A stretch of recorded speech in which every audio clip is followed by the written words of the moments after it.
संत रामपाल जी महाराज एक ऐसे महान संत जिन्होंने अपनी सतभक्ति, तत्व ज्ञान, करुणा और सेवा के बल पर समाज में नई मिसाल कायम की है। संत रामपाल जी महाराज की अगुवाई में उनके सभी सतलोक आश्रमों से समाज कल्याण के अद्भुत कार्यों ने समाज को सुनहरे भविष्य की एक नई उम्मीद दिखाई है। संत रामपाल जी महाराज से नाम दीक्षा लेने के बाद लाखों लोगों की लाइलाज बीमारियां जैसे कैंसर, एड्स आदि ठीक हुई। संत जी के ज्ञान से प्रेरित होकर उनके अनुयायियों ने लाखों यूनिट रक्तदान किया। संत जी ने लाखों बहन बेटियों का दहेज मुक्त विवाह करवाया।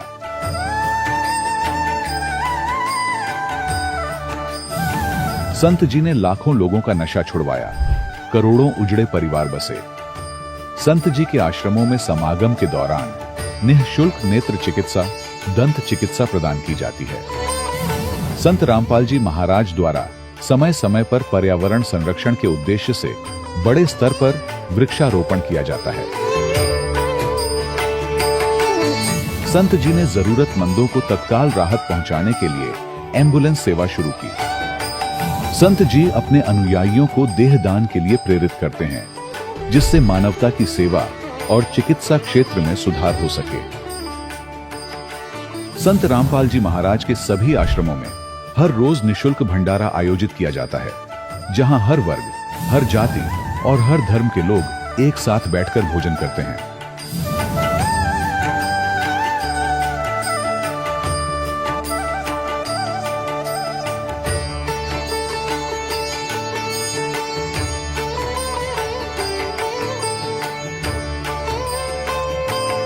संत रामपाल जी महाराज के आश्रम में हजारों बुजुर्गों को सम्मान और प्यार के साथ जीवन जीने का अवसर मिलता है। उनके खाने, रहने और स्वास्थ्य की पूरी जिम्मेदारी संत रामपाल जी महाराज उठाते हैं। अनाथ बच्चों के लिए संत रामपाल जी महाराज के सभी आश्रम किसी वरदान से कम नहीं। यहाँ उन्हें शिक्षा, संस्कार और भविष्य के लिए बेहतर अवसर प्रदान किए जाते हैं। चाहे बाढ़ हो, भूकंप या महामारी, संत रामपाल जी महाराज और उनके अनुयायी हमेशा ही जरूरतमंदों के लिए सबसे आगे खड़े रहते हैं। कोविड महामारी के दौरान संत रामपाल जी महाराज के आश्रमों से करोड़ों लोगों के लिए भोजन, दवाइयां और जीवन रक्षक सामग्रियां उपलब्ध कराई गई। चाहे गरीब की मदद हो या किसी शोषित और पीड़ित वर्ग के हक और सम्मान की लड़ाई, संत रामपाल जी महाराज ने हमेशा ही उनकी दबी आवाज को सरकारों तक पहुंचाया है और उन्हें उचित न्याय दिलवाने में अहम भूमिका अदा की है। समाज में आध्यात्मिक और सामाजिक मूल्यों के प्रति जागरूकता लाने में संत रामपाल जी महाराज हर कदम पर मानवता के सच्चे सेवक साबित हुए हैं। संत रामपाल जी महाराज का जीवन हमें सिखाता है कि सच्ची सेवा वही है जो निस्वार्थ भाव से की जाए। आइए हम भी इस महान सेवा के कार्य में इस महान संत से जुड़ें और संत रामपाल जी महाराज से नाम दीक्षा लेकर अपने जीवन को धन्य बनाएं।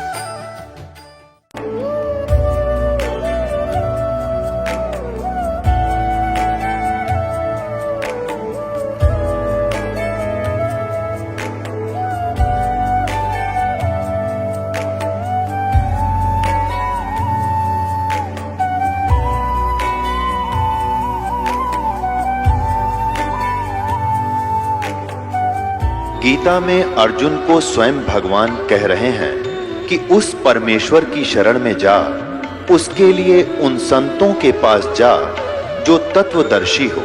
इसी प्रकार हजरत मोहम्मद को उनका अल्लाह कह रहा है कि कोई और पूर्ण परमात्मा है। उसको पाने के लिए उन तत्वदर्शी संत की तलाश कर। वो प्रभु कौन है, ये जानने के लिए कृपया अवश्य सुनिए जगत गुरु तत्वदर्शी संत रामपाल जी महाराज के अमृत वचन। सत साहिब दर्शकों, मनुष्य अपने जीवन में जब कष्ट और दुखों से घिर जाता है तो वह तलाश करता है भगवान की, और जब उसे भगवान की प्राप्ति नहीं होती तो वह दरवाजे खटखटाता है धर्म गुरुओं के। दर्शकों, ऐसी ही कहानी थी इंदौर की रहने वाली दीपिका रावल जी की। दीपिका जी हिंदू धर्म में प्रचलित सभी भक्ति साधनाएं किया करती थीं, लेकिन फिर भी इन्हें अपने जीवन में सुख शांति नहीं मिल रही थी। दर्शकों, जब पूजा पाठ से कोई राहत नहीं मिली तो दीपिका जी ने सहारा लिया राधा स्वामी पंथ का। लेकिन अफसोस, दीपिका जी को राधा स्वामी पंथ से भी खाली हाथ लौटना पड़ा। दीपिका जी का कहना है कि मेरी जिंदगी तब बदली जब मुझे संत रामपाल जी महाराज की शरण मिली। दर्शकों, आखिर दीपिका जी ने राधा स्वामी पंथ को छोड़कर संत रामपाल जी महाराज की शरण क्यों ग्रहण करी? आखिर आज दीपिका जी संत रामपाल जी महाराज को परमात्मा क्यों बता रही है? आइए जानते हैं इसके पीछे की सच्चाई क्या है। सुनते हैं दीपिका जी की कहानी उन्हीं की जुबानी। जी नमस्कार। नमस्कार सर। क्या नाम है जी आपका? दीपिका रावल। दीपिका जी कहाँ से आए आप? इंदौर एमपी। दीपिका जी, संत रामपाल जी महाराज से नाम दीक्षा लेने से पहले आप क्या भक्ति साधना करते थे? संत रामपाल जी महाराज की शरण में आने से पहले हिंदू धर्म में होने के कारण जितने भी पूजा पाठ होती है, जितने 30 त्यौहार होते हैं, जैसे कि नवरात्रि है तो दुर्गा जी की व्रत करना, उनकी पूजा करना, श्रावण है तो शंकर भगवान की पूजा करना, जितने भी वार त्यौहार होते हैं उसके अलावा श्राद्ध निकालना, ये सब हम करते थे। और मेरे मम्मी पापा 25 साल से राधा स्वामी पंथ से जुड़े हुए थे, तो उनके सत्संग में जाना, उनकी जो भी भक्ति भाव है वो सब हम किया करते थे। ये जो पूजाएं आप करते थे और आपने गुरु भी बना रखा था, आपके पिताजी राधा स्वामी पंथ से जुड़े हुए थे, तो फिर आप लोगों को संत रामपाल जी महाराज से नाम दीक्षा लेने की क्या जरूरत आन पड़ी? संत रामपाल जी महाराज की शरण में, क्योंकि हम जब जहाँ पहले जुड़े हुए थे वहाँ से हमें कोई भी लाभ ही नहीं मिला। जैसे हमारे घर की और मेरे पापा का बिजनेस बहुत अच्छा था, अच्छा खासा चल रहा था, लेकिन वो भगवानों की पूजा करते करते वो बिजनेस एकदम ठप हो गया। हमारे घर में मतलब ऐसी हालत हो गई कि शाम को अगर खाना है तो उसका भी घर में राशन नहीं था कि हम शाम को क्या खाएंगे। और उस वहाँ सत्संग में हम जाते थे, लेकिन हमको एक दिन पहले ही किराए का अरेंजमेंट करना पड़ता था कि अगर कल जाना है सत्संग में तो हमारे पास किराए के भी पैसे नहीं होते थे। तो फिर आपको संत रामपाल जी महाराज के बारे में कैसे पता लगा? संत रामपाल जी महाराज के बारे में हमारे घर के पास में संत रामपाल जी महाराज के एक शिष्य है, उन्होंने मेरे पापा को ज्ञान गंगा पुस्तक दी और मालिक का ज्ञान समझाया उन्होंने। फिर पापा ने वो सत्संग सुना, ज्ञान गंगा पुस्तक पढ़ी और जो भी अपने वेद है, गीता है, उनसे सबसे मिलान करा। उन्होंने 6 महीने बिना घर में बताए केवल संत रामपाल जी महाराज का सत्संग सुना। उनको जब पूरा ज्ञान हो गया कि ऐसा ज्ञान, ऐसा निर्मल ज्ञान तो हमें कहीं मालूम ही नहीं था, फिर उन्होंने 2012 में संत रामपाल जी महाराज से नाम दीक्षा ली। दीपिका जी, जैसे कि आपने बताया कि आप और आपका पूरा परिवार 25 साल से राधा स्वामी पंथ से जुड़ा हुआ था और अब आप लोगों ने संत रामपाल जी महाराज से नाम दीक्षा ले ली है, तो हम आपसे ये जानना चाहेंगे कि संत रामपाल जी महाराज जी के ज्ञान में और राधा स्वामी पंथ में जो आप लोगों ने ज्ञान सुना उसमें आपको क्या भिन्नता नजर आती है?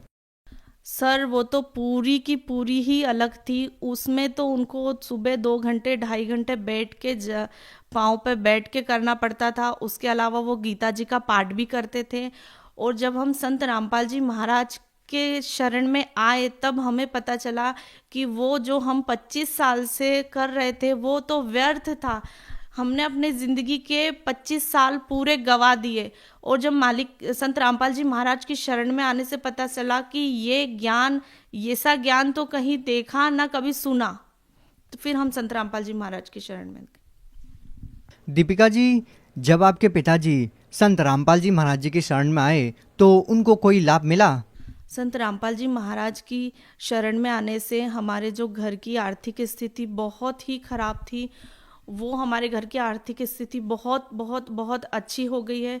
और संत रामपाल जी महाराज की दया से हमारे इनकम वही है, लेकिन हमारे घर का जो भी खर्चा है, जो भी कुछ है, वो मालिक की दया से बहुत ही अच्छा है। संत रामपाल जी महाराज जी से जुड़ने से पहले मेरे पापा गुटखा खाते थे। वो जब तक गुटखा रात को नहीं खाते थे उनको नींद ही नहीं आती थी। और उन्होंने कई बार हरिद्वार में कहीं पर भी वो गुटखा फेंक के आते थे, वो कसम खाते थे कि आज के बाद नहीं खाऊंगा। वो 8-10 दिन नहीं खाते और फिर उनको वापस याद आती तो फिर वो वापस गुटखा मंगाते और खाते, जब भी उनको नींद आती थी। मेरे पापा जो संत रामपाल जी महाराज जी से जुड़ने से पहले जो उनको गुटखे का नशा था, वो जब संत रामपाल जी महाराज का उन्होंने ज्ञान सुना, वो ज्ञान सुनने से ही उनकी वो लत ऑटोमेटिक ही कब ख़त्म हो गई उन्हें पता ही नहीं चला। जबकि वो पहले बहुत बार ट्राई कर चुके थे कि छोड़ना है, कसम भी खाते थे, लेकिन वो लत उनसे छूट ही नहीं रही थी, जो संत रामपाल जी महाराज के ज्ञान से ही छूट गया। मुझे थायराइड की बीमारी थी, जिसका मैंने एलोपैथिक, आयुर्वेदिक और होम्योपैथिक सारे ट्रीटमेंट करा लिए थे। मेरी बॉडी अकड़ जाती थी थायराइड से, मेरा गले में बहुत पेन होता था। और फिर जब संत रामपाल जी महाराज की शरण में हम जुड़े तो संत रामपाल जी महाराज से प्रार्थना लगाई और मेरी फिर प्रेगनेंसी में रिपोर्ट आई, वो पूरी नील आई थायराइड की। जबकि उस वक्त मुझे थायराइड था, लेकिन संत रामपाल जी महाराज की दया से वो रिपोर्ट पूरी नील आई। और मुझे प्रेगनेंसी में पाइल्स की बीमारी हो गई थी। वो मैडम ने बोल दिया था कि इसका ऑपरेशन ही करना पड़ेगा, लेकिन अगर अभी प्रेगनेंसी है तो हम इसको दवाइयाँ भी नहीं दे सकते आपको। और वो हम घर पे आए और हमने दंडवत प्रणाम किया और मालिक से प्रार्थना करी, और वो बीमारी भी कब चली गई मालूम ही नहीं चला। और इसके अलावा अभी हम आश्रम से आ रहे थे तो हम ट्रेन में बैठे थे, लास्ट डब्बे में कांच की तरफ बैठे थे, मेरा छोटा बेटा है वो भी था, और हम कांच की तरफ ही देख रहे थे। ट्रेन जैसे ही चली तो किसी ने बड़ा सा पत्थर मारा उस ट्रेन के कांच में। वो पूरा कांच, भगत जी, मेरा बेटा और हमारे ऊपर पूरा कांच गिरा, पूरे बारीक बारीक टुकड़े हो गए हमारे ऊपर। हमारी आंखें उधर ही थी, लेकिन हमको जरा सी भी उस कांच का चोट नहीं लगा। संत रामपाल जी महाराज ने वहाँ पर हम तीनों को जीवन दान दिया। और मेरे ससुर जी है, वो वर्कर काम करते हैं, तो उनको पैसे देना था, शनिवार के पेमेंट करते हैं वो, तो उन्होंने एटीएम से 5,000 रुपये निकाले और वो जब वर्कर को देने आ रहे थे तो वो पैसे रास्ते में गिर गए। वो वहाँ पर आए, उन्होंने अपनी पॉकेट चेक करी, पर्स चेक करा, फिर वो रास्ते में बार बार चेक करा, उनको कहीं पैसे नहीं मिले और उनको रात को कहीं बाहर जाना था। तो वो फिर डबल से उन्होंने बोला अभी, तो फिर वो डबल से गए, एटीएम से डबल से 5,000 रुपये निकाले और सब को दे दिया। फिर वो घर पे आए, उन्होंने घर पे कोई जिक्र नहीं करा और वो नाइट में चले गए। फिर जब वो वहाँ पहुँच गए और ऑटो से उतरे तो ऑटो का 200 रुपये भाड़ा हुआ। जब उन्होंने पर्स निकाल के वो पैसे देने लगे तब उनके पर्स में वो 5,000 रुपये पूरे ऐसे के ऐसे ही रखे थे, जैसे परमात्मा ने वो पैसे रख दिए। 500 के एकदम फ्रेश नोट उस पर्स में रखे। फिर वो घर आए, घर पर आके उन्होंने हमको सारी चमत्कार बताया। और एक बार उनका इंदौर के नोवेल्टी मार्केट में उनका नया मोबाइल ही खरीदा था, वो मोबाइल गिर गया। फिर घर पर आके हमने 2 दिन तक मोबाइल लगाया, फ़ोन बंद था। फिर हमने परमात्मा के आगे प्रार्थना लगाई कि मालिक फ़ोन लिया है अभी और इतना वो भी नहीं है। और वो फ़ोन बस हमने प्रार्थना लगाई, उसके पहले हम 2 दिन से डेली ट्राई कर रहे थे, वो बेल नहीं बज रही थी, बस मालिक से प्रार्थना करी और हमने फ़ोन लगाया तो वो फ़ोन बज गया। और फिर उन्होंने, जबकि जिसके पास था उसके मन में भी वो आ गया था कि ये फ़ोन में रख लूँ, लेकिन उसने जब चालू करा तो उसमें मालिक का फ़ोटो आता है फ्रंट में, मेरे ससुर जी ने मालिक का फ़ोटो लगा रखा था। तो पता नहीं उसको क्या हुआ, तो उसने बोला नहीं, ये जिसका फ़ोन है वो आएगा और लॉक खोलेगा तो मैं उसको दे दूंगा। फिर वो हमने फ़ोन करा तो उन्होंने बोला ठीक है आप आइए, आपका फ़ोन ले जाइए। और जब मेरे ससुर जी वो फ़ोन लेने गए तो उन्होंने फटाक से लॉक खोल दिया, तो उन्होंने फिर ये फ़ोन उनको वापस दे दिया। और मेरे भगत जी है, वो उन्होंने बचपन से अभी तक राजस्थान के गुरुकुल में वेद की पढ़ाई करी है। उन्होंने पूरा वेद, यजुर्वेद की पढ़ाई करी है, उनको पूरा वही था। लेकिन फिर जब वो संत रामपाल जी महाराज का उनने ज्ञान सुना तब उन्हें पता चला कि हम जो अनुष्ठान करा रहे, हम खुद पंडित होके जो पूजा पाठ करा रहे वो सब व्यर्थ है। ये तो हम बस अपने रोजी रोटी के लिए झूठ बोल के लोगों को मतलब ऐसे ही पागल बना के हम अपनी कमाई कर रहे हैं, जबकि उसका कोई लाभ नहीं है। और भगत जी, ये मेरे बेटे की रिपोर्ट है, विनायक नर्सिंग होम की रिपोर्ट है ये। उसको नॉर्मल उल्टियाँ हो रही थी तो हमने ऐसे ही डॉक्टर को दिखाने हम गए तो डॉक्टर ने उसे एडमिट कर लिया। तो हमने सोचा चलो ठीक है। और फिर जब उसका ट्रीटमेंट करा उन्होंने, जब रिपोर्ट वगैरह आई तो उसमें उसको इन्फेक्शन आया पेट में और उसका सीआरपी बहुत बड़ा हुआ आया, लेकिन बेटा एकदम स्वस्थ था। फिर हमने परमात्मा से प्रार्थना लगाई, संत रामपाल जी महाराज से हमने प्रार्थना करी और अगले ही दिन हमने छुट्टी का बोला डॉक्टर को। लेकिन डॉक्टर रिपोर्ट को देखते हुए डॉक्टर खुद बोला कि ये ऐसा लग नहीं रहा है कि ये रिपोर्ट इस बेटे की, आपके बेटे की है, क्योंकि बेटा एकदम स्वस्थ था, वो हॉस्पिटल में घूम रहा था। तो वो छुट्टी, रिपोर्ट को देखते हुए वो छुट्टी नहीं दे रहे थे कि कल से आप 2 दिन बाद वापस आओगे और बोलोगे कि इसको कुछ हो गया, इसलिए हम इसकी छुट्टी नहीं दे रहे। लेकिन हमने हमारी रिस्क पे 24 को एडमिट हुआ था और 25 को अगले ही दिन हमने छुट्टी ले ली उसकी, जबकि उसकी रिपोर्ट्स वगैरह बहुत ज़्यादा थी और उन्होंने बोला था 5-7 दिन एडमिट रखना पड़ेगा, इसका ट्रीटमेंट चलेगा। हमने बोला चलो ठीक है, हम करवा लेंगे। ऐसा करके हमने छुट्टी ली। उसके बाद मैंने उसको कोई दवाई नहीं दी, कोई कुछ नहीं दिया। संत रामपाल जी महाराज की दया से वो एकदम ठीक है, एकदम स्वस्थ है। दीपिका जी, ये कैसे संभव है कि आपकी रिपोर्ट्स में आपको इतना ज़्यादा इन्फेक्शन था और आपका बच्चा एकदम स्वस्थ था? ऐसा कैसे संभव हो सकता है?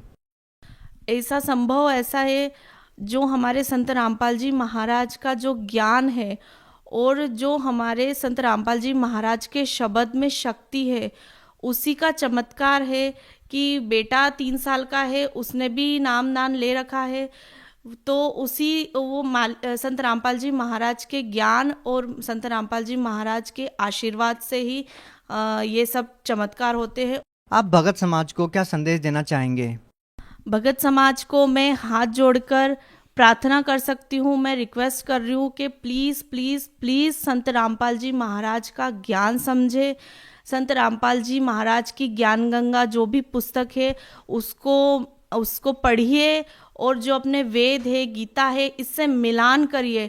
आप संत रामपाल जी महाराज का ज्ञान सुनिए तो सही, आपको खुद समझ आ जाएगा क्या क्या सही है और क्या गलत है। तो मैं सभी समाज को, सारे पीपल को ये बोलना चाहती हूँ कि प्लीज़ संत रामपाल जी महाराज का ज्ञान समझिए और इस जन्म मरण के जो हम इस 84 लाख योनियों के चक्कर में फंसते आ रहे हैं, उससे पीछा छुड़ाइए और अपने सतलोक मार्ग को चलिए। अगर कोई व्यक्ति संत रामपाल जी महाराज से नाम दीक्षा लेना चाहता है तो उनसे नाम दीक्षा कैसे प्राप्त कर सकता है? संत रामपाल जी महाराज ने सभी जिलों में नामदान सेंटर खोले हुए हैं और अभी जिनको भी संत रामपाल जी महाराज का ज्ञान समझ के उनसे नामदान लेना है तो विभिन्न चैनलों पे संत रामपाल जी महाराज के सत्संग आते हैं। उसके नीचे एक पीली पट्टी फ्लैश होती है, उस पर कॉन्टैक्ट नंबर दिए होते हैं, उस पर आप फ़ोन करके अपने नज़दीक के जो नामदान सेंटर है वहाँ पर जाके नाम दीक्षा प्राप्त कर सकते हैं। जी धन्यवाद। नमस्ते सर। दर्शकों, अभी आपने सुने संत रामपाल जी महाराज से दीक्षा प्राप्त करके सुखी हुए भक्त के अनुभव। अब देखिए जगत गुरु तत्वदर्शी संत रामपाल जी महाराज के मंगल प्रवचन। परमात्मा कहते हैं इस शरीर में, इस मानव शरीर के अंदर इतना जो है विकार ग्रस्त है, ये ऐसे ढंग से इसकी कंस्ट्रक्शन है, इसमें ये तो आशा करना ही नहीं कि ये पूर्ण रूप से स्वस्थ हो जाएगा और इसमें कोई विकार नहीं रहेगा। ये तो पैदा ही विकारों से हुआ है। लेकिन इस भक्ति से, सत साधना से ये विकार ऐसे जकड़ दिए जाएंगे, ऐसे बांध दिए जाएंगे कि फिर ये हानि नहीं करेंगे। जैसे कोई पशु है और वो ऐसे फूंफा करता है, मार देता है, सींगों से मार देता, तो उसको बांध दिया जाता है टाइट रस्से तक। अब वो रस्से से इतना टाइट बांध दिया गया है कि वो हानि नहीं कर सकता, फूंफा कर सकता है, लेकिन उसकी सीमा बना दी।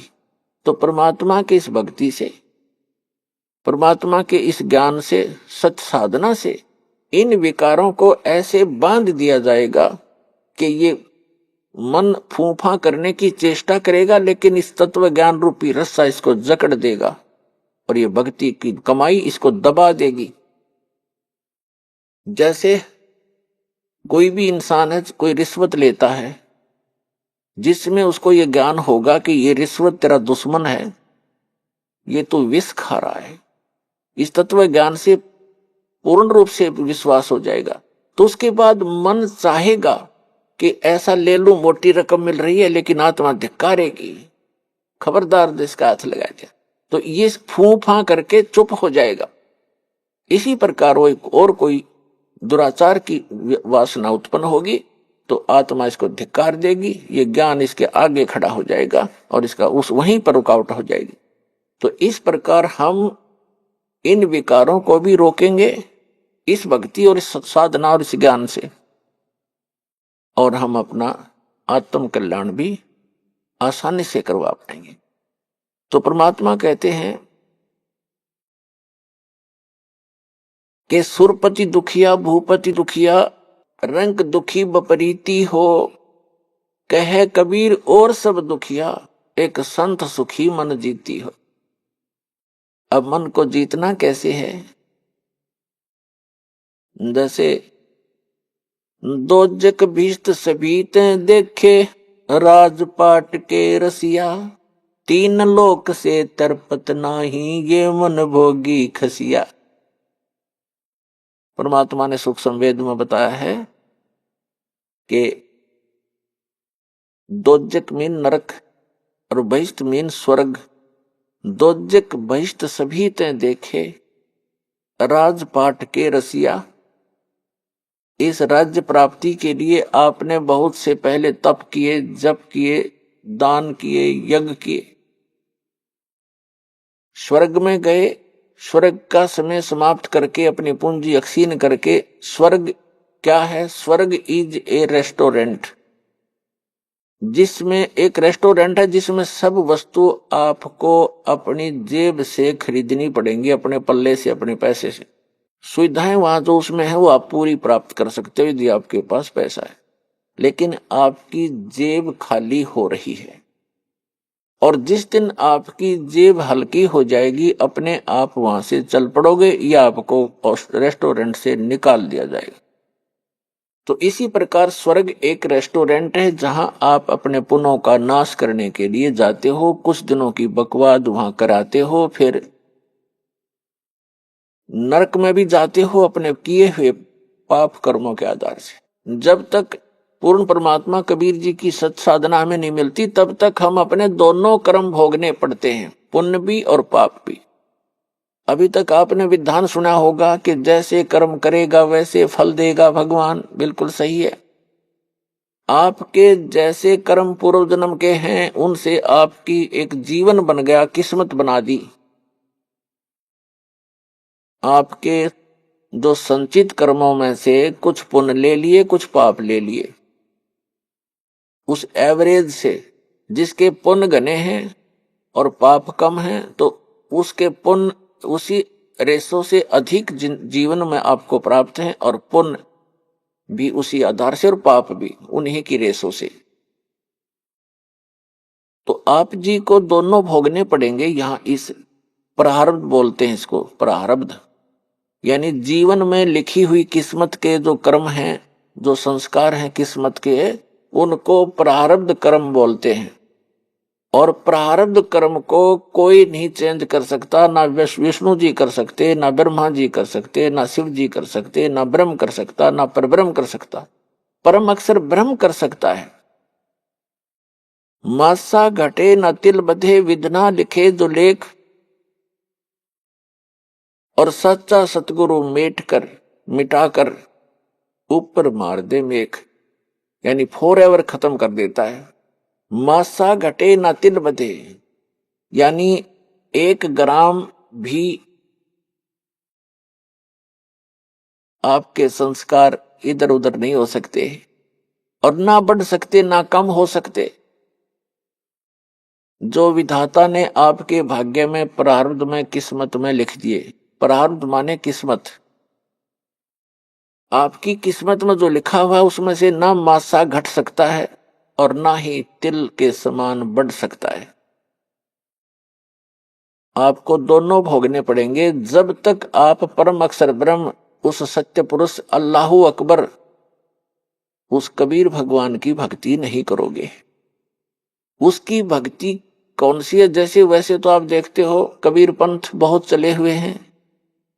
कबीर पंथियों की यदि आप कैलकुलेशन करो, टोटल करोगे तो लगभग 20 करोड़ के आसपास कबीरपंथी मिलेंगे आपको। लेकिन वो कबीरपंथी नहीं है, उनके पास यथार्थ भक्ति नहीं है। तो सत्य साधना उस कबीर परमेश्वर की इस दास के अतिरिक्त विश्व में किसी के पास नहीं है, पूर्ण परमात्मा की।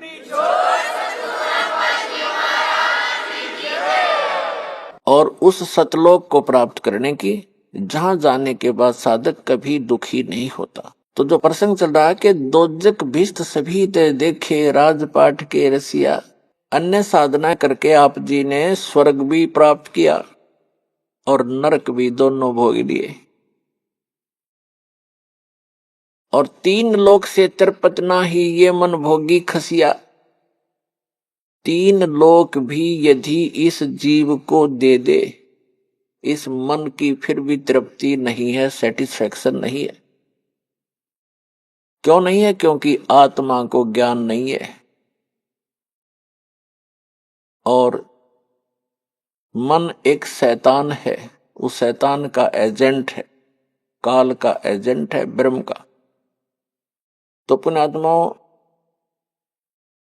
3 लोक से तिरपत नाही ये मन भोगी खसिया।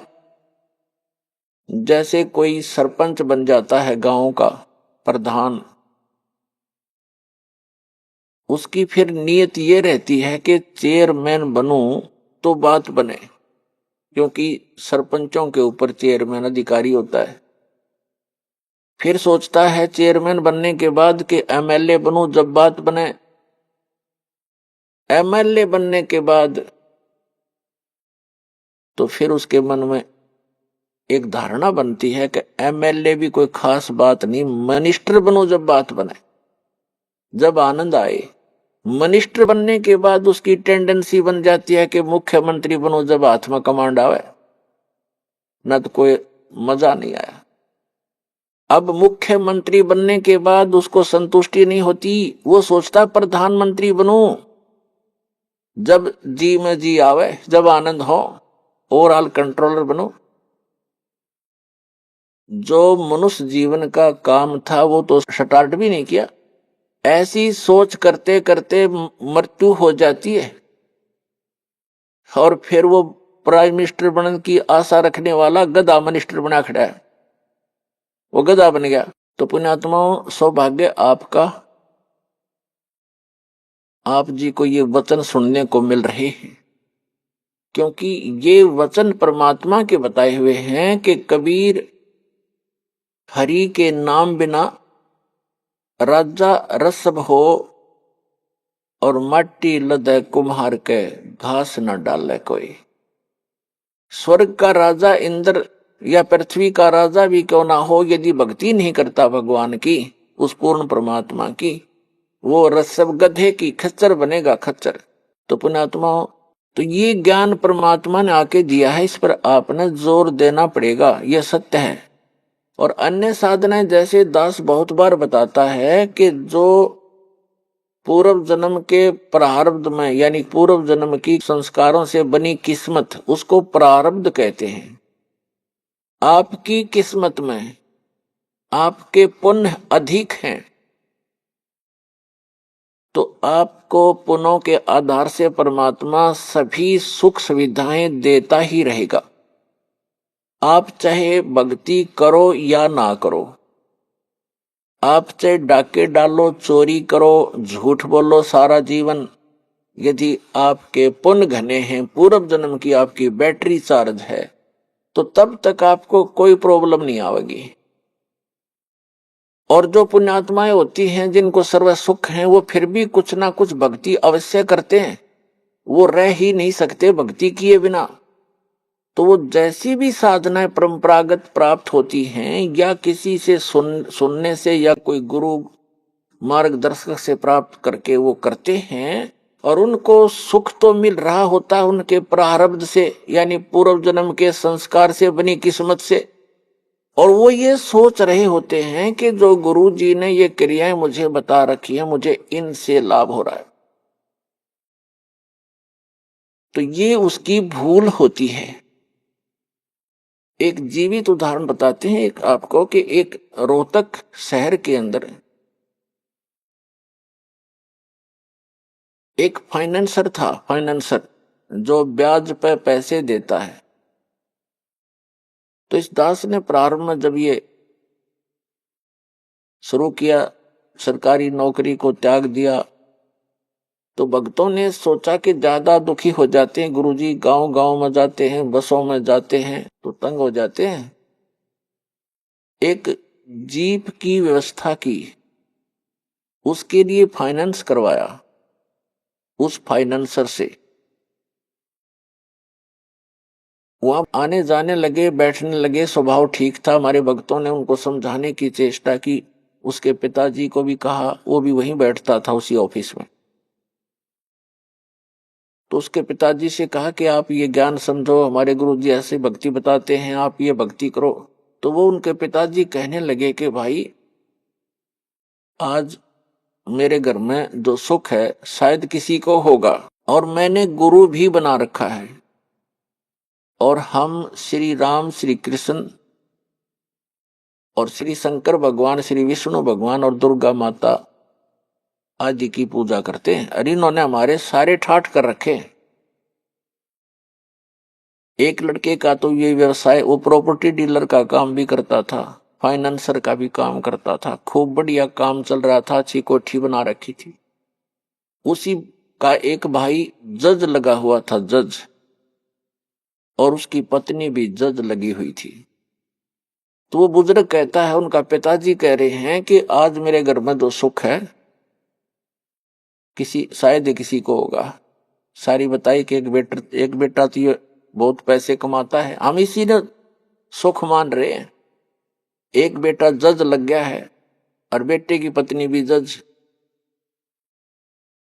तो ठीक है, हमारे भक्त के बोल रहे, इस आगे वो सुनने को तैयार भी नहीं, तो चुप करके आ गए। उसने 2-3 महीने के बाद क्या किया कि एक अपने धर्म गुरु से धार्मिक अनुष्ठान घर पे करवाया। उस समय सभी बच्चे छुट्टी लेकर आ गए थे, वो जज भी आ गया था, फाइनेंसर वहीं था। तो जो उनके गुरुजी ने जो क्रिया करी थी, उसके बचे हुए फूल, जो फूल फाल चढ़ाते हैं, माला डालते हैं, कुछ हवन किया होगा, उसकी राख बच गई थी, उसको जल प्रवाहित करने की आज्ञा दी उसके गुरुजी ने। वो दोनों बेटे, एक जज और एक वो फाइनेंसर, उस राख को लेकर गए। उनका ड्राइवर साथ था गाड़ी में, और रोहतक से दिल्ली रोड के ऊपर एक जेएलएन बोल रहे हैं उसको, जवाहरलाल नेहरू कैनाल, बहुत भारा, बड़ी गहरी वहां से बह रही थी। उस पे जाके उन दोनों ने पटड़ी पर गाड़ी चढ़ाई, ड्राइवर ने गाड़ी रोकी, दोनों उतर गए। उन्होंने वो जो भी थैला सामग्री थी वो ऐसे खाली कर दी जल में। वो जल में नहीं गई, उस कैनाल के उस नहर की पटड़ी ज्यादा टेढ़ी थी ऐसे, तो वो ऐसे गिर गई ऊपर ने। तो उन्होंने, एक भाई ने हाथ पकड़ लिया, एक कहने लगा मेरा हाथ पकड़, मैं नीचे जाके इनको जल में सरका देता हूं, बहा देता हूं। तो एक का ऊपर हाथ पकड़े था, वो नीचे जा रहा था भारी, तो वो नीचे वाला भी तगड़ा था, तो उसका पैर रिपट गया क्योंकि काई लगी हुई थी। और साथ में उसका भाई हाथ पकड़ रहा था, वो भी साथ आ गया, क्योंकि उसने और मजबूती से पकड़ा। जब गिरने लगा तो वो भी नीचे गिर गया। दोनों उस नहर में गिर कर डूब कर मर गए। तीसरे दिन लाश पाई उनकी। पुण्यात्माओं, परमात्मा कहते हैं कि झूठे सुख को सुख कहे ये मान रहा मनमोद, ये सकल चबीना काल का कुछ मुख में कुछ गोद। आज उस बूढ़े के घर में जो कहर था शायद किसी के घर में होगा, जहां वो ये सोच रहा था कि जो सुख आज मुझे शायद किसी को होगा। जब तक हम उस परम पिता की शरण ग्रहण नहीं करेंगे, और जो साधनाएं हम करते हैं उससे हम मान बैठे हैं कि ये साधना से मुझे लाभ हो रहा है, कहां गई उसकी साधना, जो कहर टूट गया उस घर पे। तो पुण्यात्माओं, इसका समाधान केवल एकमात्र कबीर परमात्मा है, और उसकी ये सच साधना जो दास के पास है। इसके अतिरिक्त कोई कबीर साहब का नाम लेकर के अगर आपको कोई जंतर मंत्र बताता है तो व्यर्थ है, यूजलेस है, और ये मंत्र जो दास आपको देता है, ये है वो कारगर मंत्र। और इन मंत्रों को, इस साधना को यदि इस दास से प्राप्त करके कोई नीच व्यक्ति स्वयं बनकर संत इनको आगे दान करता है, तो वो भी महा दुश्मन है इस मानव समाज का, क्योंकि वो अधिकारी नहीं है। अधिकारी के बिना ये मर्यादा इस भगवान की, अधिकारी के बगैर ये मार्ग चलेगा नहीं। अब जैसे कोई नकली पासपोर्ट बनवा लेता है तो उसको कोई नहीं घुसने देगा उस एयरपोर्ट के अंदर, और पता लग गया सरकार ने दोनों दोषी, बनाने वाला भी और बनवाने वाला भी, और उसका काम था वो भी अधूरा रह गया, उसको सजा और मिल जाएगी साथ में। तो पुण्यात्माओं, इस अध्यात्म ज्ञान से अपरिचित हम अभी तक इन नकली संतों के फंस गए और नकली धर्म गुरुओं के फंस के हमने अपना जीवन नाश कर लिए, क्योंकि इनको कख भी पता नहीं भक्ति मार्ग का। ये अपने सदग्रंथों से परिचित नहीं, जिनके आधार से हमें ज्ञान दिया करते थे। तो इससे आप जी को एक विश्वास होगा कि सचमुच दो साधना आप कर रहे थे और सुख भी हो रहे थे, और जब कैर टूटने लगे, जब कोई बचाव नहीं हुआ, प्रोटेक्शन नहीं हुआ, क्योंकि वो आपका प्रारब्ध आपको प्राप्त था, आपकी किस्मत मिल रही थी, आपके पूर्व जन्म की बैटरी चार्ज थी। और जब तक बैटरी चार्ज है इन्वर्टर की, तो आपके पंखे भी चलते नजर आएंगे, आपकी ट्यूब भी जग रही होगी, रोशनी घर में होगी, लेकिन चार्जर नहीं लगा रखा, लाइट ठीक नहीं है, तो समझ लीजिए कि एकदम अंधेरा हो जाएगा, सब सुविधाएं आपकी समाप्त हो जाएंगी, क्योंकि वो चार्जर आगे है नहीं जिससे बैटरी में जो पावर स्टोर हो रही थी। तो इस पर अब ये जो चार्जर दिया जाएगा आप सभी पुण्यात्माओं को, और इससे आप अपनी भक्ति, इस आत्मा को चार्ज करो, आपके जो सुख समाप्त हो गए थे फिर से शुरू हो जाएंगे।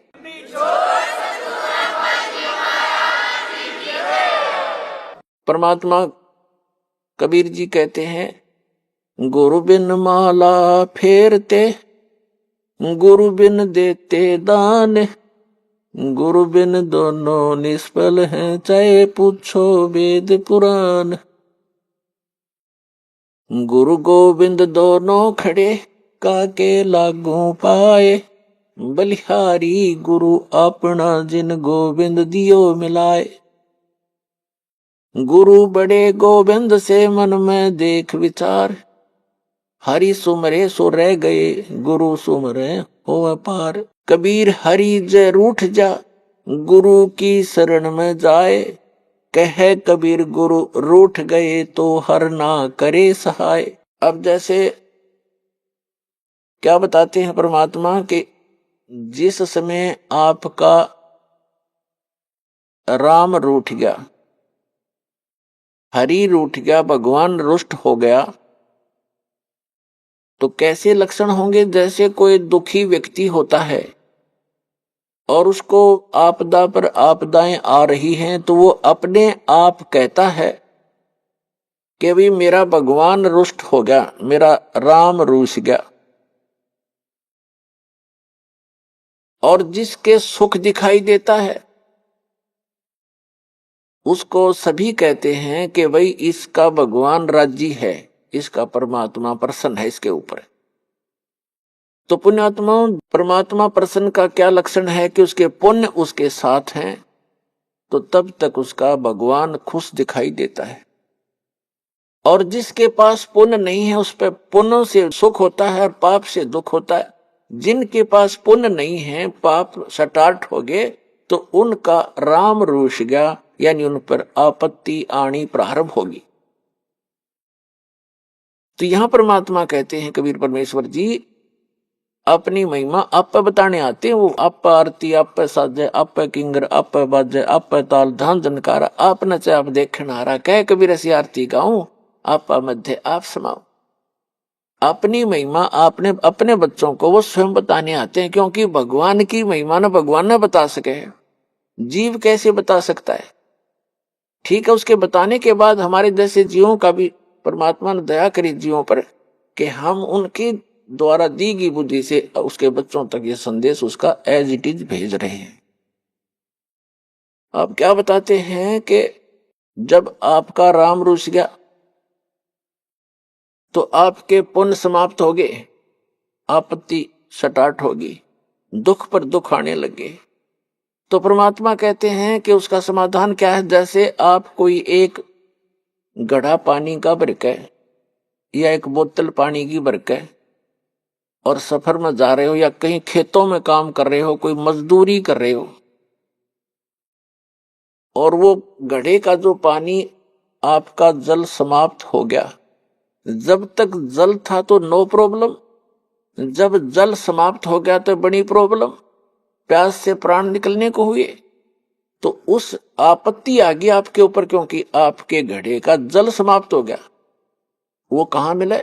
हैंडपंप पर जाइए और फिर वो जल का मटका घड़ा फिर भर लाइए, फिर सुख शुरू हो गए, वो आपत्ति फिर टल गई आपकी। तो यहां परमात्मा कहते हैं गुरु गोविंद दोनों खड़े और काके लागू पाए, बलिहारी गुरु अपना जिन गोविंदियों मिलाए। एक तरफ तो हैंडपंप खड़ा है, हैंडपंप है, एक तरफ एक मटके में जल है, घड़े में, जग में। तो परमात्मा हमें बताना चाहते हैं कि इन दोनों में से आप किसको सिलेक्ट करोगे। घड़े में जो 10-20 लीटर पानी है जग में, और एक तरफ हैंडपंप खड़ा लगा है, आप इन दोनों में से किसको चाहोगे? बुद्धिमान व्यक्ति हैंडपंप को चाहेगा, क्योंकि हैंडपंप से 100 घड़े भर ले और घड़े में जल है वो 10 किलो 20 लीटर, ये 2 घंटा में, 1 दिन में समाप्त हो जाएगा। तो यहां बताते हैं गुरु गोविंद दोनों खड़े। आप जो समझते हो कि जो सुख मानते हो वो सुख कहाँ है? उस गुरु जी के माध्यम से प्राप्त होगा आपको। अब जल तो समझ लो भगवान है और हैंडपंप गुरु जी है। तो परमात्मा आपसे पूछते हैं और आप ही जवाब देते हैं कि गुरु गोविंद दोनों खड़े, एक मटके में जल और एक हैंडपंप, अब काके लागू पाए। आप पे उत्तर देते हैं बलिहारी गुरु अपना जिन गोविंद दिया मिलाए। तो पुण्यात्माओं, समझदार को संकेत पर्याप्त होता है, बहुत होता है, क्योंकि जो दुख आप पर आ गए और गुरु रूपी हैंडपंप के अंदर वो शक्ति गॉड परमात्मा वाली विद्यमान है जो आपने सुख देगी। तो गुरु जी के पास आइए और उन सुखों को फिर प्राप्त कर लीजिए जो आपके समाप्त हो गए थे। तो यहां आने से आपके वो जग, आपके घड़े फिर से भर दिए जाएंगे इस सत साधना और आशीर्वाद के द्वारा।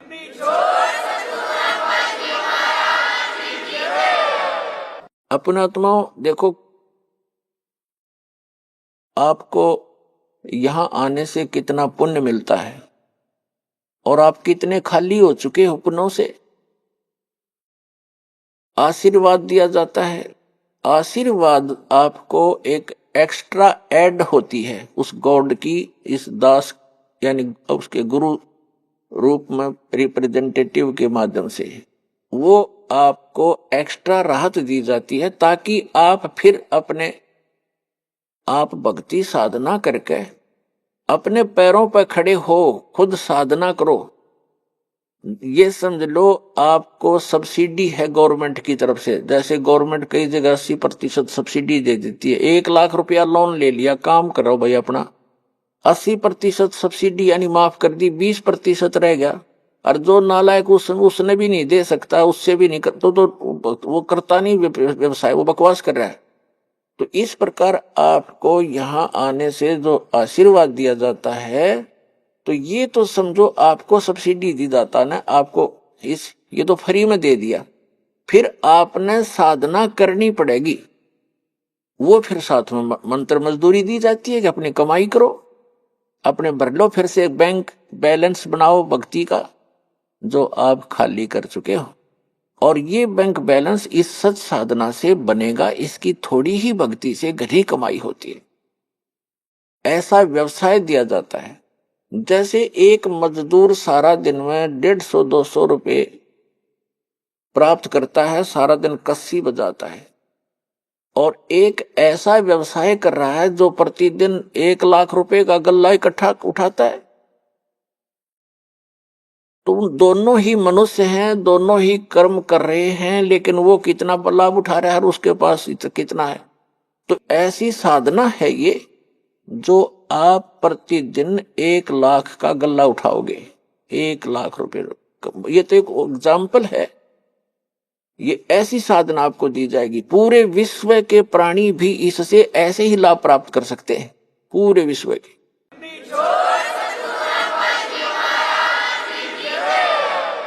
क्योंकि ये जो यहाँ तो आपने मजदूरी करनी है और इस मजदूरी का बेनिफिट मिलेगा वहां, वो साहूकार देगा इसका बदले में आपको, सतलोक में बैठा जो सत्य पुरुष। और वहां हम जाएंगे, वहां आपकी ऐसी ही सृष्टि होगी। आप अपने बच्चों को, अपने पोते और पोतियों को परमात्मा से जोड़ दो।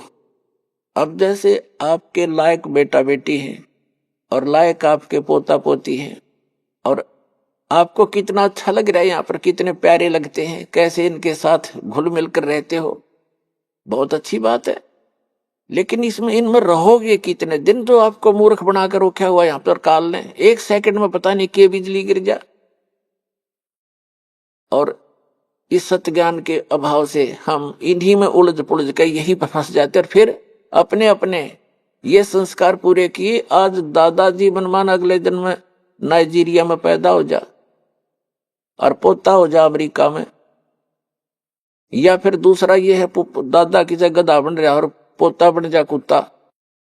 तो अगले जन्म में तो नहीं रही, ये 68 हिस्सा जन्म में बिखर लेंगे आपके। धीरे धीरे सभी चले जाते हो, कभी बेटा मर गया, कोई पोता मर गया, कभी पोती मर गई, मां मर गई, किसी का बाप मर गया। तो यही बिजली गिरनी शुरू हो जाती है और हम कितने खुश हैं। तो परमात्मा ने बताया कि ये एज इट इज व्यवस्था आपकी ऊपर होगी। आपके घर खाली पड़े हैं, जहां आप रहा करते थे, आप वहां गलती करके यहां गिर गए हो। अब वो आपके समझ में नहीं आती, क्योंकि आप इस व्यवस्था में फाइनल हो चुके हो, इसको फाइनल मान चुके हो कि ऐसा ही होता है सबके साथ। नहीं, अब इससे आपका बुद्धि का सतर उत्तिष्ठ होगा, उठेगा, उभरेगा। इस ज्ञान से आपको यहाँ का ये नरक दिखाई देगा, जिसको आप स्वर्ग समझ बैठे थे, सुख मान बैठे थे। अब जैसे बहुत से उदाहरण हैं। एक ये पोलैंड देश का एक पूरा का पूरा कैबिनेट माने मंत्रिमंडल, यानी जिसमें 95 मंत्री प्रधानमंत्री थे, और सारे के सारे जहाज में बैठ के किसी का शोक व्यक्त करने जाते, किसी की मृत्यु के ऊपर, और उनका वो जहाज दुर्घटनाग्रस्त हो गया। वो सारे के सारे मर गए 1 ही सेकंड में। अब ये 2 साल पहले की बात है। तो पुण्यात्माओं, परमात्मा कहते हैं इस झूठे सुख को सुख कहे ये मान रहा मनमोद, ये सकल जबीना काल का, ये काल का आहार है सारा, और कुछ मुख में कुछ गोद। कितनी हवा में उड़ रहे थे वो। प्रत्येक आदमी ऐसे ही रहता है। एक छोटा सा व्यवसाय करने वाला ही फूला नहीं समाता, वो तो प्रधानमंत्री मंत्री सतर के आदमी थे। तो उनकी कितनी इच्छाएं थी, ये कर देंगे, वापस आएंगे, ऐसा करेंगे, वैसा करेंगे, खाक करेंगे। अभी आपने सुने संत रामपाल जी महाराज के मंगल प्रवचन। आइए अब सुनते हैं संत रामपाल जी महाराज से नाम दीक्षा लेकर सतभक्ति करके अद्भुत लाभ प्राप्त करने वाले अनुयायी के विचार। दर्शकों, साधक अपने दुखों का निवारण करवाने के लिए न जाने कितने प्रयत्न करता है, और जब उसे उन साधनाओं से कोई लाभ नहीं होता दिखाई देता, तो वह धर्म गुरुओं के दरवाजे खटखटाता है। ऐसी ही एक कहानी है दिल्ली के रहने वाले सोमदत्त जी की। सोमदत्त जी परमात्मा प्राप्ति के लिए 30 साल राधा स्वामी पंथ से जुड़े रहे।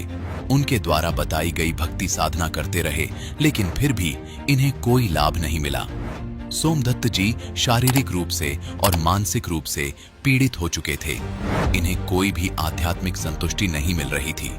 लेकिन आज सोमदत्त जी का कहना है कि मेरी जिंदगी तब बदली जब मुझे संत रामपाल जी महाराज की शरण मिली।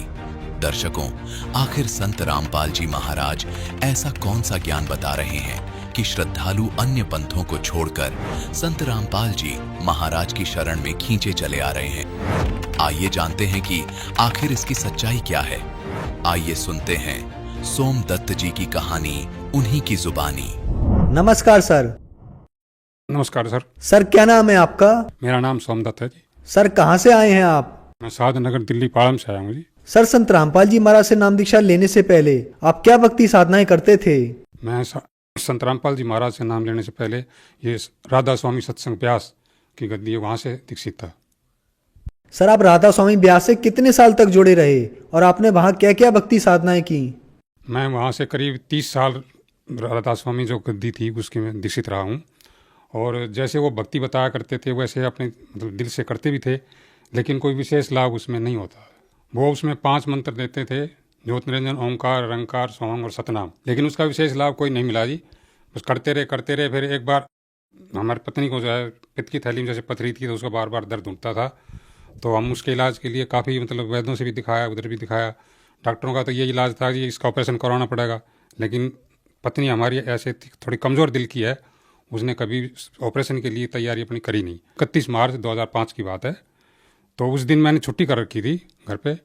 तो पेपर ये जो हिंदुस्तान जो नवभारत टाइम्स है उसमें एक न्यूज़ आई थी, राधा स्वामी सत्संग के अंदर एक जो है सेवा के अंदर ट्रक जा रहा था, जिसके अंदर 62 टोटल उनके सेवादारी मतलब बैठे हुए थे, सेवा के लिए जा रहे थे। ब्यास जो गद्दी थी उनकी वहाँ पे अमृतसर के पास में जो ब्यास गद्दी है उनकी, वहाँ जैसे वो ब्यास पे पहुँचे, मेन जो GT रोड है अमृतसर की साइड से एक जो ट्रक लक्कड़ का भरा हुआ आ रहा था, इधर से ये सेवादार जो जा रहे थे। तो दोनों करीब होते हैं मेन रोड पर करीब 60-65 की तो स्पीड आम होती है जो है व्हीकल की, तो दोनों आपस में एकदम ऐसे भिड़ गए। तो जो लक्कड़ वाला जो था वो तो सब लक्कड़ ऐसे बिखर गए, और ये जो सेवादार जो जा रहे थे इनके भी जो है लाशें ऐसे बिखर गई जैसे बेर बिखर जाते हैं रोड के ऊपर, और उसमें से एक भी नहीं बचा था। इवन ड्राइवर भी वहीं ख़त्म हो गया था, 62 की 62 खत्म हो गई। और उसमें ज़्यादातर जो है ऐसे थे नौजवान लड़के, कोई 30 साल का था, कोई 35 साल का था, कोई 40 साल का था, हमारे जैसा बुजुर्ग कोई 60-65 का, उसमें कोई 1-2 ही था। अब परमात्मा की सेवा में जा रहे हैं वहाँ, और उसको परमात्मा समझते थे भाई चलो हमारी हर तरह की राहत मिलती है, भाई शारीरिक भी, मानसिक भी, जैसे भी आध्यात्मिक की, लेकिन उसी के दर पे जा रहे हैं, वहीं जा करके सारे खत्म हो गए। तो वो जैसे मैंने न्यूज़ उस दिन देखी, पढ़ी पेपर के अंदर, तो मुझे बहुत दुख हुआ, बहुत रोना आया, मैं सारा दिन रोता रहा। और मुझे एक ही चीज़ उससे मतलब आभास हुआ कि भाई ये भगवान नहीं है, हम तो ऐसे ही जो है काल के चक्कर में कहीं फंसे हुए थे। मतलब ऐसी घृणा हो गई। उनका अप्रैल के अंदर फिर सत्संग था, अप्रैल के अंदर जो सत्संग होता उनका 3 दिन का राधा स्वामी पंथ का, तो वो डेट उनकी जैसे फिक्स थी, उसमें जाना था। मेरे पुराने साथी थे जैसे जाया करते थे उपदेशी राधा स्वामी पंथ से, उस दिन मैं नहीं गया, 3 दिन नहीं गया, मैं घर पे रहा। हालांकि छुट्टी भी थी, वो सेकंड सैटरडे पड़ता है उसमें 2 दिन का, तो 1 दिन की छुट्टी कर लेते थे, लेकिन मैं घर पे ही रहा, नहीं गया। तो उसका टेलीफोन आता है मेरे साथी का जो बिल्कुल निजी था, जिसको मैंने वहाँ से उपदेश भी दिलवाया था। वो कहने लगा ये आप सत्संग में आज नहीं आए, क्या बात हुई भाई साहब? मैंने कहा मुझको भाई ये तो काल का मार्ग है, ये तो भगवान नहीं है, यहाँ तो बहुत बड़ा धोखा हो रहा है हमारे साथ में, मैं इसमें नहीं जानता, परमात्मा कहीं धरती पे होंगे तो उस परमात्मा की खोज करेंगे अब तो। ऐसा मैंने कह के उनको टाल दिया। वो नाराज़ होने लगा, कहता आपने इतने जीवों को जोड़ दिया, आप कैसे कर रहे हो, ये परमात्मा नहीं है। मगर आपने न्यूज़ देखा सुना था, अभी 31 मार्च की बात है, 31 मार्च 2005 में पेपर में नवभारत टाइम्स में आप पढ़ के देखना, आपके पास रखा होगा, तो 2-3 दिन पहले की बात है मुझे ये। और वो कहने लगे जी देखा तो है, लेकिन ये तो प्रारब्ध के अनुसार भुगतना ही पड़ता है। मुझे इसमें प्रारब्ध क्या करेगा बताओ? जब हम परमात्मा की शरण में जा रहे हैं, उसको भगवान मानते हैं, तो हमें इन दुखों से, कष्टों से भी राहत नहीं मिलती है, तो फिर क्या भक्ति करने का क्या फ़ायदा हमारा? यानी मेरे बिल्कुल घृणा हो गई जब तक मेरे को संत रामपाल जी महाराज से कोई मतलब किसी तरह का भी कोई मतलब भेद नहीं मिला था। तो फिर वो नाराज़ हो गए, कहने लगी ऐसे कैसे चलेगा, आपने तो इतने जो है इतने साल भक्ति करी, छोड़ दिया, काल के उल्टे आप ही काल के मार्ग में चले गए, हमें कह रहे हो काल का मार्ग बता रहे हो। मगर जो कुछ भी है मैं तो ये जो है इधर झाँकूंगा भी नहीं। इसके बाद मैंने उनको स्पष्ट बोल दिया। तो सर आपने बताया कि आप राधा स्वामी डेरा ब्यास की 30 साल तक भक्ति करते रहे, लेकिन आपको बहुत बड़ा झटका लगा जब राधा स्वामी ब्यास की तरफ 62 लोग जा रहे थे और ब्यास के आउटर पर पहुंचते ही उनका एक्सीडेंट हुआ और वो 62 के 62 की मौत हो गई, जिससे आपको लगा कि राधा स्वामी डेरा ब्यास जो है वो असली भक्ति नहीं है बल्कि एक काल का मार्ग है, गलत भक्ति है। तो फिर संत रामपाल जी महाराज की शरण में आप कैसे आए?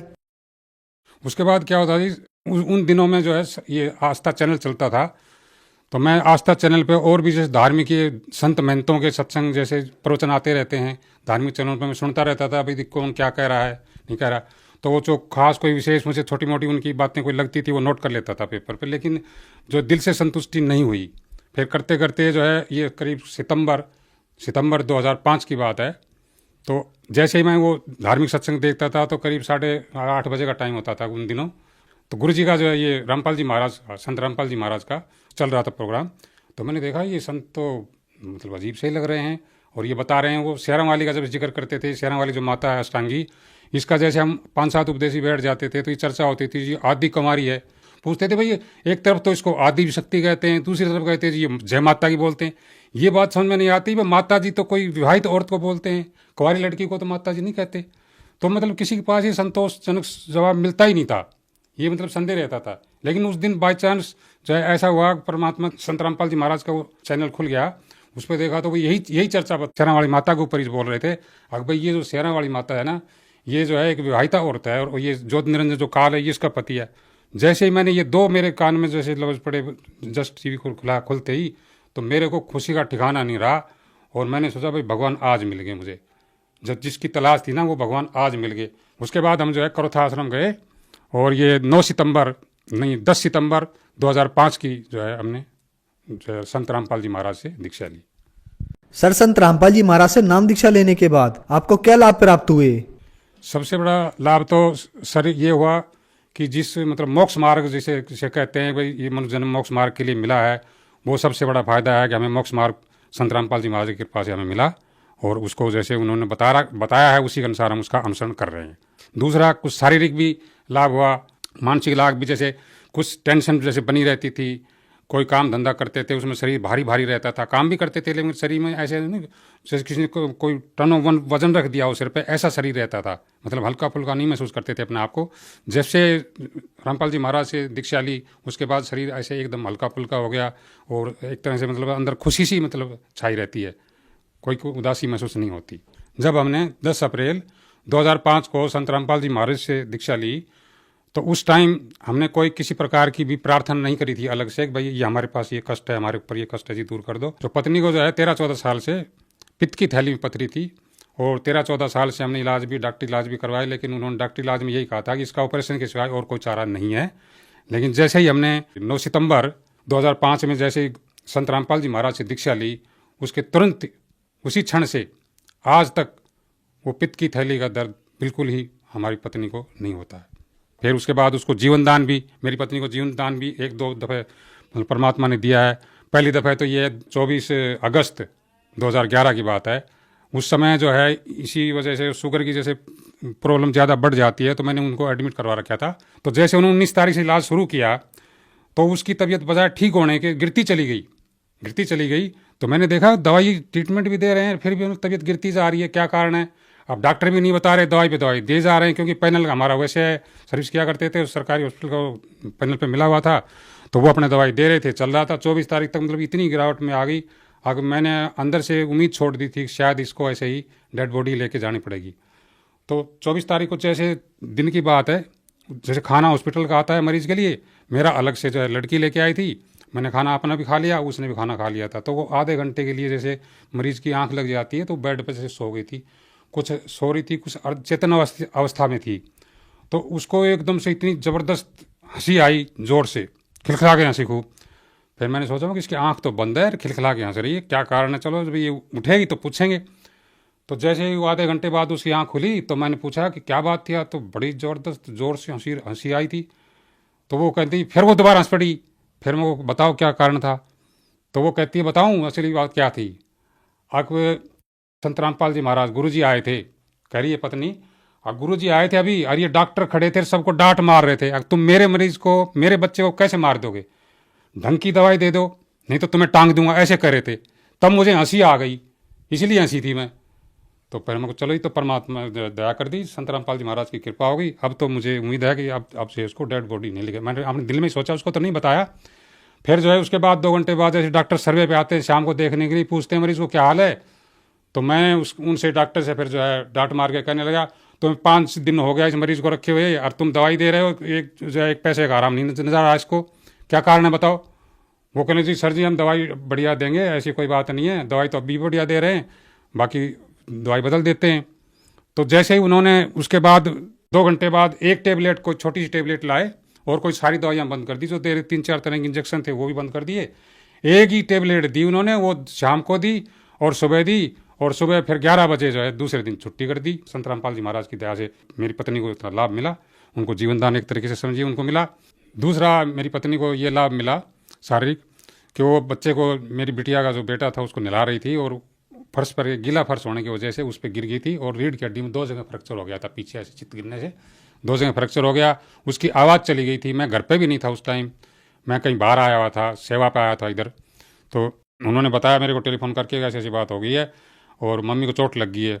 कोई बात नहीं। फिर मैं शाम को जैसे घर पहुंचा तो देखा उसकी आवाज़ बंद थी, उठ भी नहीं पा रही थी। उसको हॉस्पिटल ले गए। डॉक्टर कहने लगे, उसकी पैर हिला रहे थे ऐसे भाई, ऐसे ऐसे करके पैर हिला रहे थे, कहीं पैर तो आपके सही जो है सुन नहीं है। और वो देखते हैं पैरालिटिक हो जाता है रीढ़ की हड्डी में जैसे चोट लगती है। तो उन्होंने जो है करीब 10 दिन वहाँ हॉस्पिटल में रखा उसको इलाज के लिए, और वो दवाई पेन किलर वगैरह देते रहे। उसी से जो है उसको थोड़ा बहुत रिलीफ वैसे मिल गया था टेम्परेरी। लेकिन वो जब वो आवाज़ नहीं आ रही थी तो वो डॉक्टर अलग से पर्दे में जा कर के साइड में सलाह मशुरा करते थे। बोले भाई ये तो अजीब केस है, और ये आप बोल कैसे रही है, मतलब जिंदा भी कैसे, इसको पैरालिटिक हो जाना चाहिए था, अब तक तो ये खत्म हो जानी चाहिए थी। 2 जगह इसकी फ्रैक्चर है रीढ़ की हड्डी में। तो मतलब वो ट्रीटमेंट भी दे रहे थे और अचंभित भी थे वो। तो फिर जैसे हमने तो पता था भाई संत रामपाल जी महाराज से हमने जैसे दीक्षित ले रखी है, उनकी कृपा से ठीक हो जाएंगे। उसी दौरान जो है 9 जून का इधर रोहतक के अंदर भंडारा था, उसमें उसने कहने लगी मैं भी जाऊंगी। मैंने कहा कि ऐसे कैसे जा पाओगे, हम तो हॉस्पिटल में एडमिट हैं। जबकि हमें 12 जून को छुट्टी मिली थी उस दौरान। तो कहने लगी कैसे भी हो, चाहे मर ना हो, मैं जाऊंगी ज़रूर। डॉक्टरों ने भी जो है परमिशन नहीं दे रहे थे, कहते भाई हम ऐसी हालत में कैसे परमिशन दे सकते हैं, आप कह रहे हो ये ऐसी मरीज जाने का थोड़ी है। लेकिन संत रामपाल जी महाराज की ऐसी कृपा रही, हमसे स्पेशल गाड़ी करके ले गए और उसको उसमें बैठा के लेटा करके, और भंडारा भी वहाँ पर के किया। भंडारा करके फिर वापस आ भी गए हम 4 घंटे में। ऐसी मतलब दया मेरे संत रामपाल जी महाराज की रही, और उसको जीवन आज वो बिल्कुल ठीक है, अपने पैरों पर चल सकती है आराम से। कोई ये नहीं कह सकता इसकी रीढ़ हड्डी में कोई ऐसी प्रॉब्लम आई थी। एक बार मैं रास्ते में जा रहा था, रास्ते में चलते चलते पैर पे मेरे को सांप सर्प ने काट लिया था, और उसके लिए मैंने कोई इलाज वगैरह भी नहीं किया। संत रामपाल जी महाराज की कृपा से वो बिल्कुल, मैं आज बिल्कुल ठीक ठाक हूँ। कोई किसी प्रकार की मेरे पैर में कोई परेशानी नहीं है, और मैं 15 दिन में बिल्कुल नॉर्मल अपने आप को महसूस करने लगा था। सर, आपने बताया कि एक भयानक एक्सीडेंट जो राधा स्वामी डेरा ब्यास में हुआ, उसे देखने के बाद आपका दिल टूट गया था राधा स्वामी डेरा ब्यास से। उसके बाद आपने संत रामपाल जी का ज्ञान सुना समझा, तो संत रामपाल जी से आपने नाम दीक्षा ली, और संत रामपाल जी से नाम दीक्षा लेने के बाद शारीरिक और आध्यात्मिक लाभ हुए। आपकी पत्नी को भी लाभ मिला, उनकी बीमारी से उन्हें निजात मिला। तो जो श्रद्धालु आपको देख रहे हैं, आप उन्हें क्या संदेश देना चाहेंगे? उनको मैं यही कहना चाहूँगा, जैसे और जितने भी नकली संत हैं या राधा स्वामी पंथ जैसे और भी बहुत से नकली पंथ चल रहे हैं, वो सारे काल के मार्ग हैं। और जो शास्त्र भी उनके पास कोई भी शास्त्र के अनुसार कोई साधना नहीं है। और ये संत रामपाल जी महाराज शास्त्रों के अनुसार जो है जितने भी हमारे धार्मिक पवित्र ग्रंथ हैं, जैसे बाइबल है, कुरान शरीफ है, पवित्र 4 वेद हैं, गीता जी है, इनमें जो छुपे हुए गूढ़ रहस्य को इन्होंने खोल खोल के सारा समझाया दिखाया है। उन्हीं के अनुसार जो है शास्त्र अनुसार साधना करने से ही हमें जो है सच्चा मोक्ष मिल सकता है और सच्ची साधना मिल सकती है। और बाकी इनको छोड़ करके पूरे विश्व में कोई भी इनके मतलब बराबर कोई संत नहीं है। सर्व भक्त समाज से मेरी हाथ जोड़ करके विनती है कि संत रामपाल जी महाराज से अपनी दीक्षा लेकर के अपना आत्म कल्याण करवाएं, अपने परिवार का भी आत्म कल्याण करवाएं। धन्यवाद सर। धन्यवाद।